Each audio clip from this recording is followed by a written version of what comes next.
Hello everyone, welcome to the knowledge board. आज हम पढ़ेंगे जनजातियों का भाग 2। तो पिछले भाग में हमने जो जनजातियों के बारे में पढ़ा उसका एक क्विक रिवीजन कर लेते हैं कि जनजातियां क्या हैं जो मॉडर्न सोसाइटी से दूर हटकर रहती है, जिनका अपना अलग खान पान, अलग पहनावा, अलग रीति रिवाज होते हैं। और जनजातियों को हम किन नामों से जानते हैं? आदिवासी, वनवासी, निरक्षर, असभ्य इत्यादि नामों से जानते हैं। एक कमेंट आया था पिछले वीडियो में कि जनजातियों को असभ्य कभी नहीं कहा गया, वीडियो के चक्कर में कुछ भी मत बोला करो।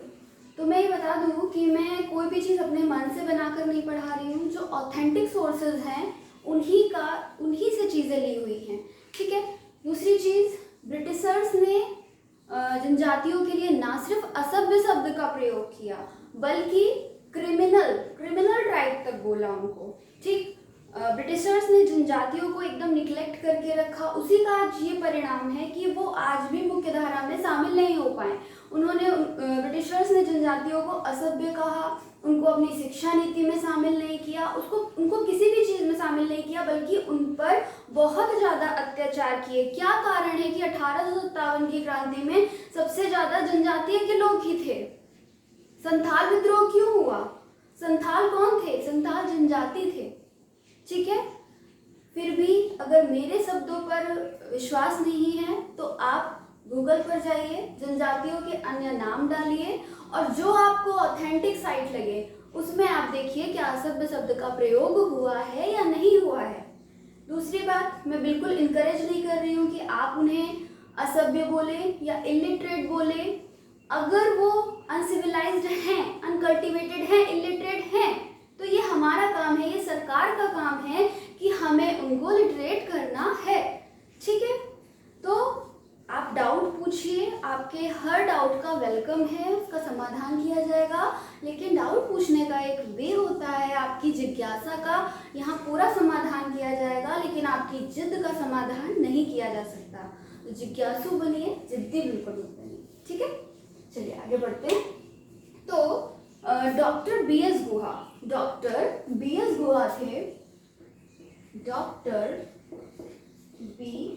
एस गुहा ये एक मानव रचना शास्त्री थे, एक एंथ्रोपोलॉजिस्ट थे। कौन थे? एक एंथ्रोपोलॉजिस्ट थे जिन्होंने हार्वर्ड यूनिवर्सिटी से पीएचडी किया था एंथ्रोपोलॉजी में, और ऐसा करने वाले ये पहले भारतीय थे। इन्होंने क्या किया, जो पॉपुलेशन है, जो जनसंख्या है, उसको 6 प्रजातियों में बांटा। जनसंख्या को 6 प्रजातियों में बांटा। कौन कौन सी? निग्रिटो या नीग्रो, एक ही बात, ठीक है। फिर प्रोटो ऑस्ट्रेलॉइड, फिर भूमध्य सागरीय, फिर मंगोलॉइड, फिर पश्चिमी ब्रेकिसिफॉलिकल्स और फिर नॉर्डिक, ठीक। 6 प्रजातियों में बांटा। इनमें से 3 ऐसी प्रजाति हैं जिनके लोगों को जनजातीय कहा गया, ठीक। तो वो कौन सी प्रजातियां हैं? हमें वही 3 पढ़नी है, उन्हीं 3 के बारे में समझना है। तो पहली है नीग्रो, दूसरी है प्रोटो ऑस्ट्रेलॉइड और वो तीसरी है मंगोलॉइड, ठीक। इन्हीं 3 प्रजाति के लोगों को जनजातीय समूह में रखा गया, ठीक। जो निग्रिटो थे, ये सबसे पहले भारत आए। सबसे पहले आगमन किसका हुआ? नीग्रो का। उसके बाद आगमन किसका हुआ? प्रोटो ऑस्ट्रेलॉइड का, एंड देन मंगोलॉइड का। अगर पूरी प्रजातियों की बात करें तो सबसे पहले आगमन निग्रिटो का हुआ और सबसे अंत में आगमन नॉर्डिक का हुआ। ना से याद कर लेना, सबसे पहले नीग्रो और सबसे बाद में नॉर्डिक आए, ठीक। अब ये नीग्रो कहाँ से आए? नीग्रो आए अफ्रीका से, ठीक। अब नीग्रो अफ्रीका से आए तो आपको इनका जो बॉडी स्ट्रक्चर है, आप वेस्ट इंडीज के लोगों को इमेजिन करो, वेस्ट इंडीज के जो प्लेयर्स हैं ना, उनको आप इमेजिन करो, ठीक। तो इनका क्या होता है?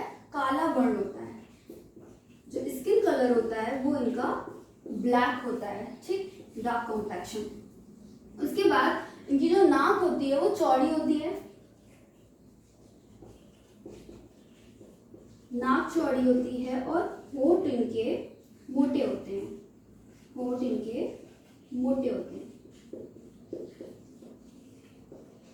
और इनके जो बाल होते हैं ये घुंघराले घुंघराले और बहुत छोटे छोटे, आपने प्लेयर्स के में देखे होंगे ना, तो घुंघराले घुंघराले और बहुत छोटे छोटे होते हैं। आप इनको अपने अकॉर्डिंग बना भी सकते हो ताकि आपको याद रहे, बनाने से चीज़ें याद हो जाती है कि आपने ऐसे छोटे छोटे छोटे बाल बना लिए, नाक चौड़ी बना ली, मोटे होठ बना लिए, ठीक है।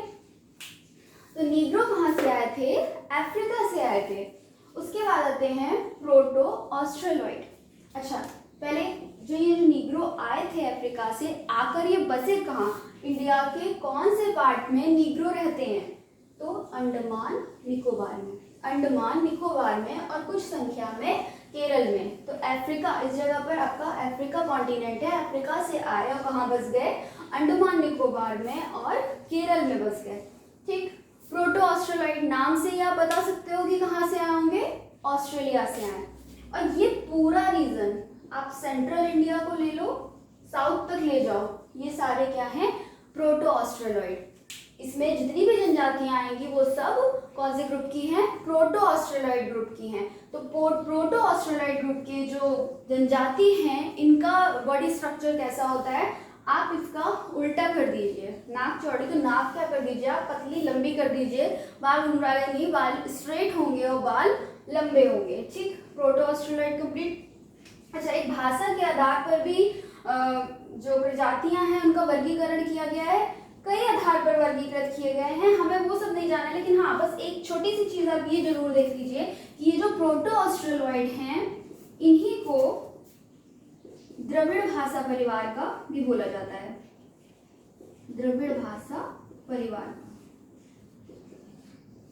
अच्छा, द्रविड़, सिंपल, एक बहुत सिंपल सा क्वेश्चन आता है कि द्रविड़ भाषा भारत में कहाँ बोली जाती है?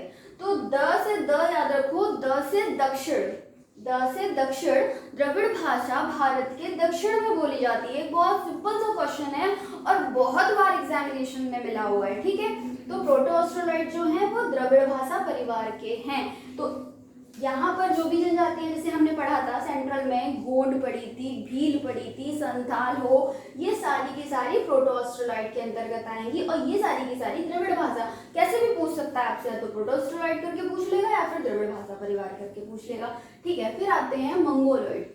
तो मंगोलॉइड नाम से पता लग रहा है कि ये मंगोलिया से आए हैं। मंगोलिया कहाँ पर है? रशिया और चाइना के बीच में, ठीक। मैप आप देखते रहिए, रशिया और चाइना के बीच में मंगोलिया कंट्री है। तो ये वहां से आए, लेकिन ये मूल निवासी यूएसए के थे। मूल निवासी अगर मंगोलॉइड्स का पूछे तो ये यूएसए के थे, लेकिन ये भारत कहाँ से आए थे? तो ये मंगोलिया चाइना से आए थे, ठीक। तो यहाँ वाले पीपल जो नॉर्थ ईस्ट के पीपल हैं वो क्या है? मंगोलॉइड हैं। वो क्या है?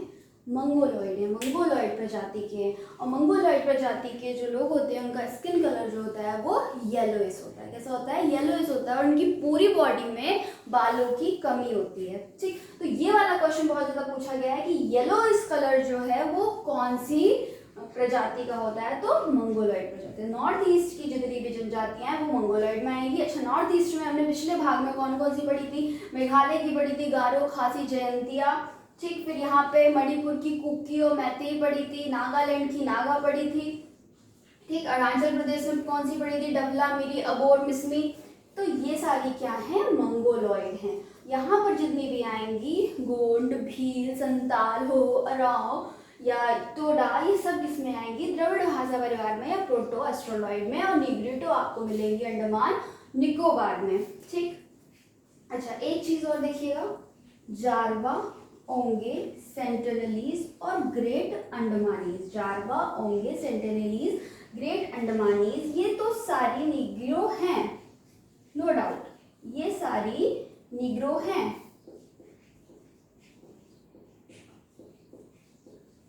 लेकिन निकोबारीज और सोंगपेन ये दोनों मंगोलॉइड हैं। ये बहुत छोटा सा अंतर है जो पूछ लिया जाता है और हम गलत कर देते हैं, क्योंकि हमें पता है निग्रो अफ्रीका से यहाँ आ गए थे अंडमान निकोबार में, और निकोबारीज तो भैया नाम से क्लियर हो रहा है कि अंडमान निकोबार में, तो हम क्या लगा देते हैं? हम निग्रो लगा देते हैं। लेकिन निकोबारीज और सोंगपेन ये दोनों मंगोलॉइड हैं। क्या है? मंगोलॉइड हैं,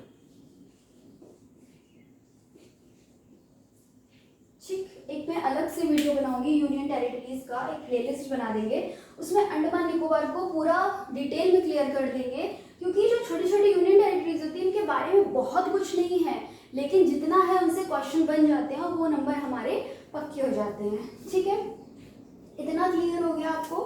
ठीक है, फिर हमने ये पढ़ा था कि पूरे भारत में जो सबसे ज़्यादा मात्रा में जनजाति पाई जाती है वो कौन सी है? भील। कितनी? 1.7 करोड़ पढ़ा था हमने। टोटल कितनी थी जनजातियां? लगभग 10 करोड़। भील कितनी? 1.7 करोड़। गोंड कितनी? 1.3 करोड़। संथाल लगभग 65 लाख है। नेकदा 37 लाख। उराव 36 लाख। ठीक है, तो ये 5 आप क्रम से याद कर लें, क्योंकि कई बार क्रम आ जाते हैं ऊपर नीचे करके, तो आप क्रम लगा सकते हो। भील, फिर गोंड, फिर संथाल, फिर नेकदा और फिर उराव। ठीक है, कुछ और स्टैटिक क्वेश्चन पर जाते हैं। तो पूरे भारत में जनसंख्या के आधार पर सबसे ज्यादा जनजातियां कौन से राज्य में रहती हैं? तो जनसंख्या के आधार पर सबसे ज्यादा जनजातियां रहती हैं, जो हार्ट है इंडिया का, कौन है हार्ट? मध्य प्रदेश। एमपी में सबसे ज्यादा जनजातियां रहती हैं जनसंख्या के आधार पर। एमपी की जो टोटल पॉपुलेशन है लगभग 8 करोड़ है। ठीक है, इसका 21% यानी करीबन 1.5 करोड़ जो जनजाति है वो मध्य प्रदेश में रहती है। 10 करोड़ में से 1.5 करोड़ अकेले आपके मध्य प्रदेश में रहती हैं। ठीक, अगर हम पूछे प्रतिशत के आधार पर सबसे ज्यादा कहाँ पर है, तो प्रतिशत के आधार पर लक्षद्वीप में है।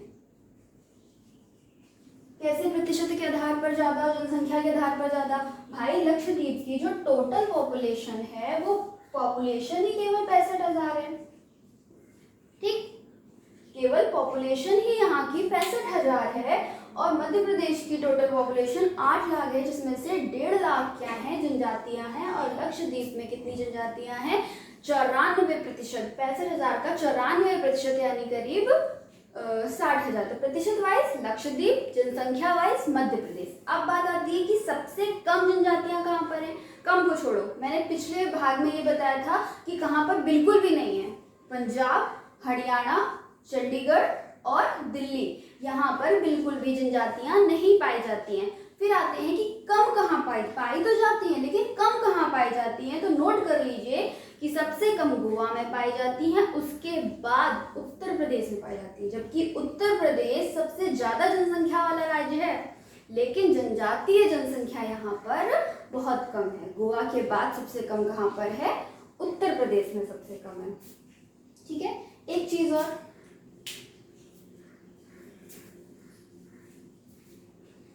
ये आप नोट कर लीजिए, तो मैं इसको हटा दूं और एक चीज और आपको एक्सप्लेन कर दूं।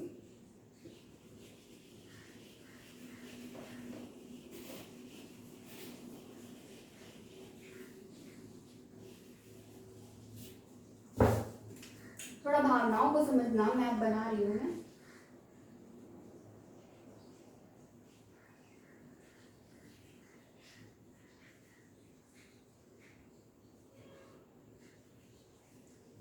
ठीक है, तो ये जो रीजन है, बीच का रीजन है इंडिया का, जो सेंट्रल रीजन है, यानी इसमें आप अपना मध्य प्रदेश ले लीजिए, महाराष्ट्र, गुजरात, राजस्थान, छत्तीसगढ़, झारखंड, ये वाला जो पूरा आप रीजन ले लेंगे, इस पूरे रीजन में टोटल जनजाति का 50% आपको सेंट्रल में मिल जाएगा।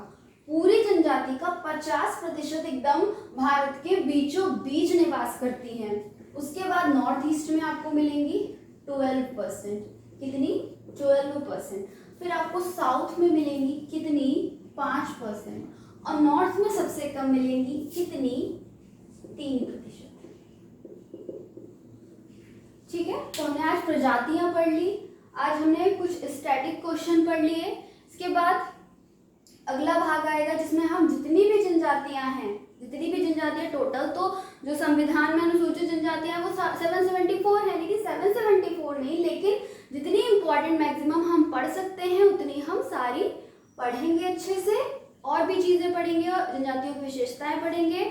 तो अंत तक देखिए, आप जितने भी भाग बनते हैं वो सब आपके काम आएंगे, और फिर आपका क्वेश्चन कहीं भी बाहर नहीं जाएगा। थैंक्स फॉर वॉचिंग, और अच्छा लगे तो लाइक करें, सब्सक्राइब करें, शेयर करें। Thank you.